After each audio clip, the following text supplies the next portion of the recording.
Today's video tour takes us to Portland, Oregon, where we're going to take a look at one man's converted Sprinter van. What makes this van dwelling so special is the clever design that allows the owner to tuck away the kitchen, bathroom, dining room, and bedroom when not in use.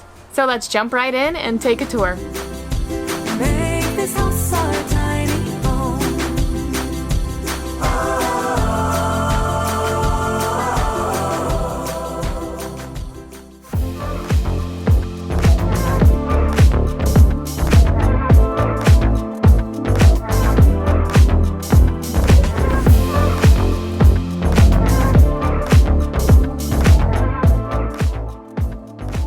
My life before van life was actually pretty depressing. I was bored. I didn't know what I was doing in life. And this opened up opportunities for me to do the things that I wanted to do and work for myself and also travel. I got to see different cultures just from one city to another. Like Portland and Seattle have different cultures in themselves and they're only 3.5 hours apart from each other. So going through those, times and seeing different people taught me a lot just about life and who we are as humans.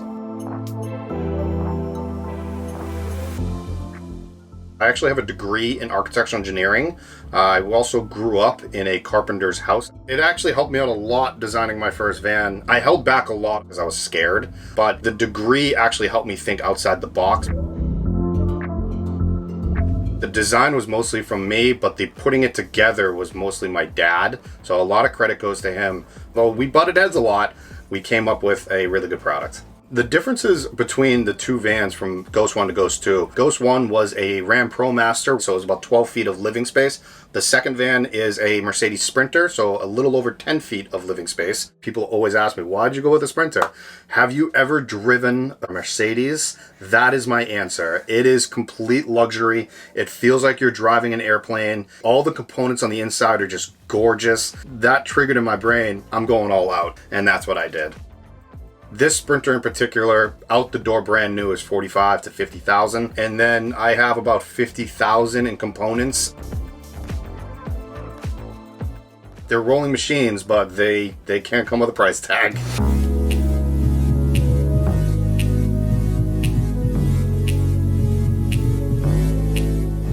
Hey guys, this is Ghost, come on in. Ghost is a 2019 Mercedes Sprinter van.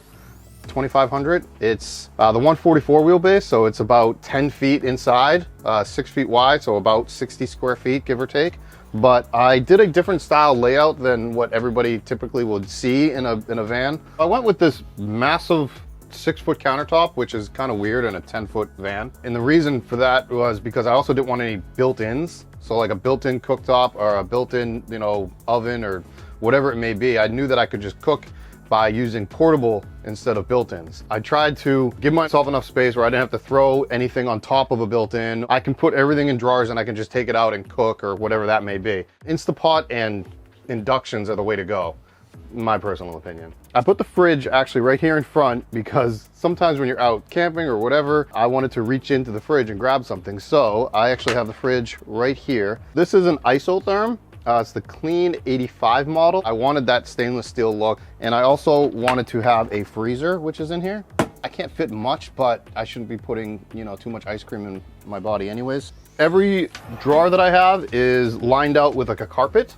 2 reasons why I did it. Number 1, aesthetics, and number 2, noise reduction. It actually really helps. I have 2 sets of lights. I have indirect lighting on the ceiling, which is by LED strip lights, and it's all in a dimmer switch right here.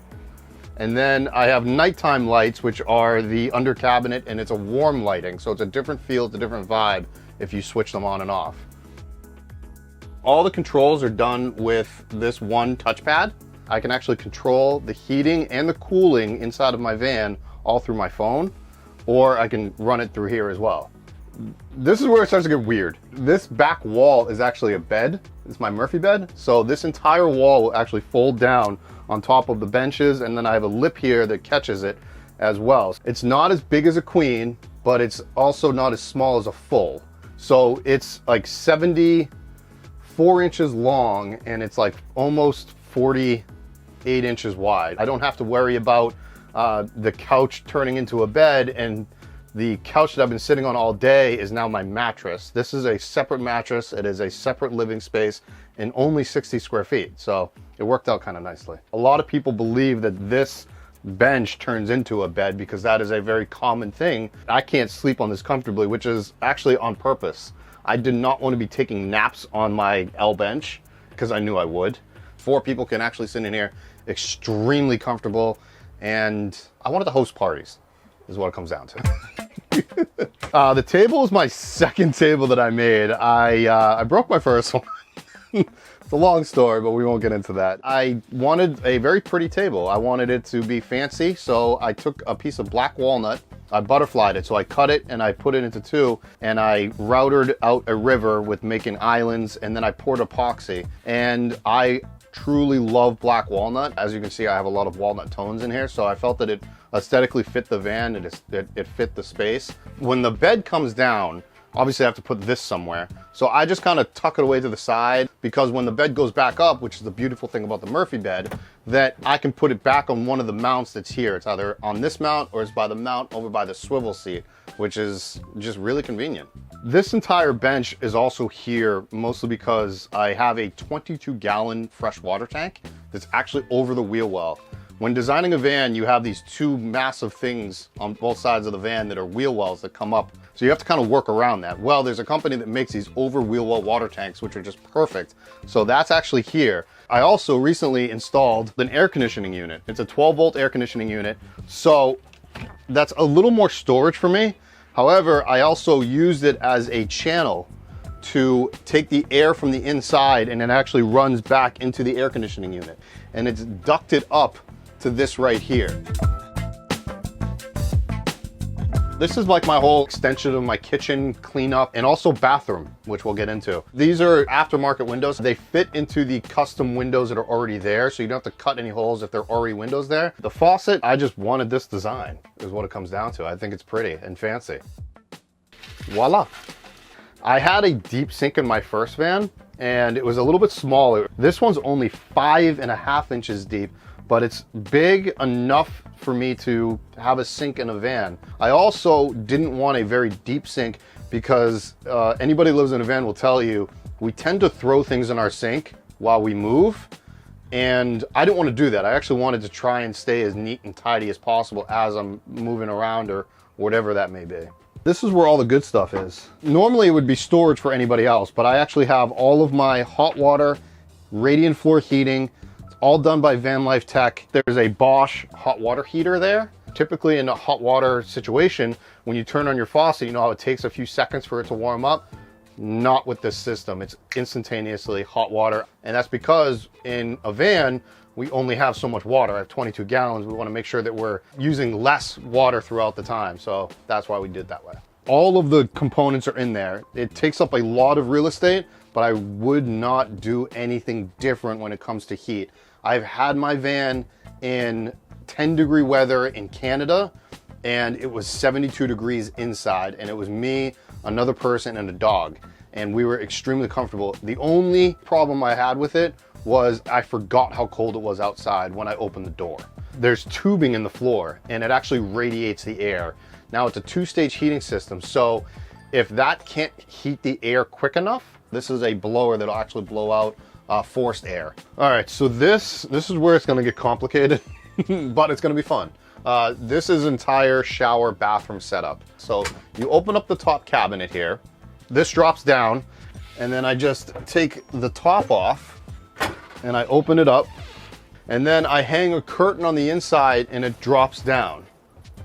The shower head will pop up, and voila, I now have a shower. The opening is on this side, so you can actually just reach over and grab any of your shampoos or whatever you have that's already stored inside of this. Using this on a day-to-day basis is a little difficult, but it is here, and it's nice that it's kind of hidden, but I wanted something here for that times that you're out at BLM land for, you know, maybe a month, or if you're just traveling across the country. So this is here, not for emergency, but convenience. The toilet is a Dometic. It's a 2.5 gallon. They do make like a 5-gallon toilet. I just didn't feel that it was necessary to have the bigger toilet because it's a cassette style, so you want to dump this. I wanted to also make a separate seating area. So this is actually on a swivel. All it is just a pin in there, and then you can just turn it. It's a low profile swivel seat, but the seat wasn't good enough for me. I wanted to also make sure that I could sit here and maybe whip out the laptop and get some work done. So I put the second lagoon mount, which is right here. And now if I'm at the beach, I could come in, I could sit down, I could open up the sliding door, and I can have a second seat where I can get work done.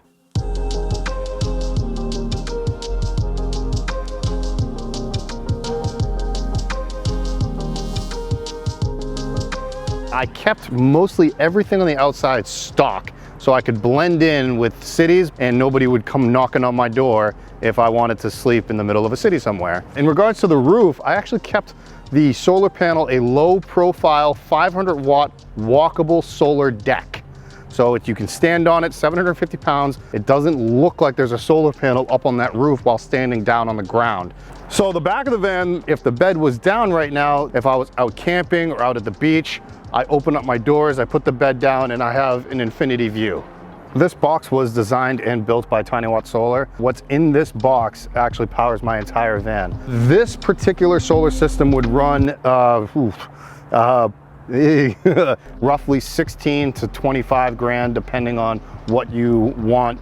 Each lithium battery is $1,000 a piece, put it that way. I have 4 lithium batteries, which are by Rely-On, 100 amp hours each, so 400 amp hours of lithium batteries.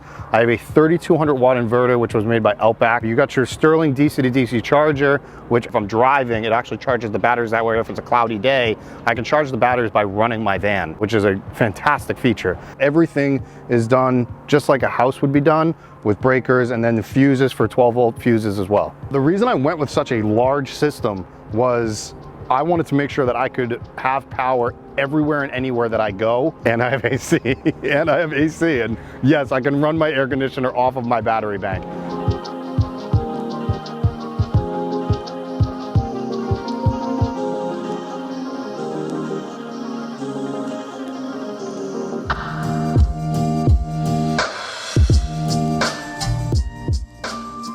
I am currently looking for property in the Portland area, and I will actually have a custom container home built to my needs, my wants, and I might have a space to build vans because I will definitely have a van in the future. So I'm excited to see all that kind of transpire. And like everybody else, we all have goals and aspirations and dreams, right? For me to obtain mine, I have to let something go. So to get the shipping container home, I need to let this go. I will take one last camping trip in it. It'll be a very emotional time for me. I will want some alone time in here to kind of say goodbye and have a single tear shed down my cheek.